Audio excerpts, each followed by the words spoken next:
I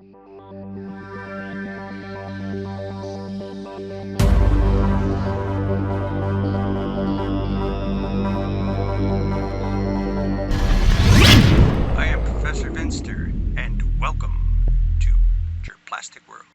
Professor Vinster here.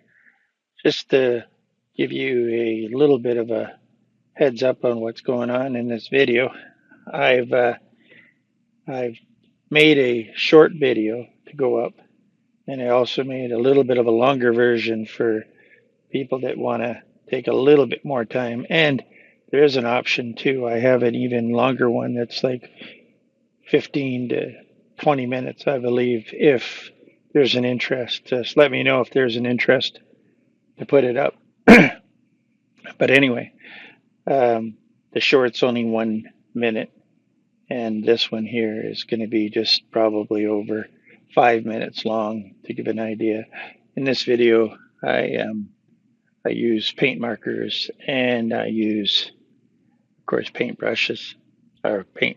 Yeah, two different paint brushes, and I also use the folk art paint, and I use window cleaner to thin it down, or water, whatever you prefer.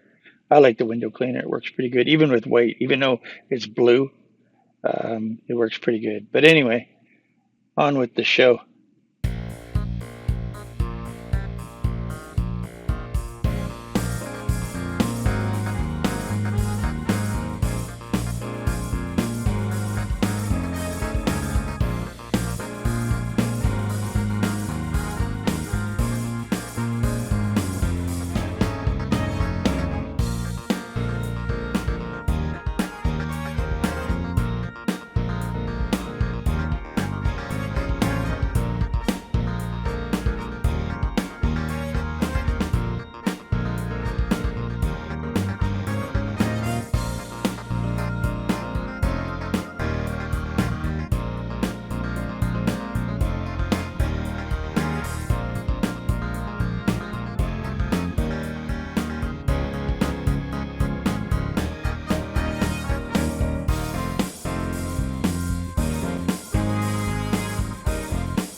Thanks for watching, and please subscribe.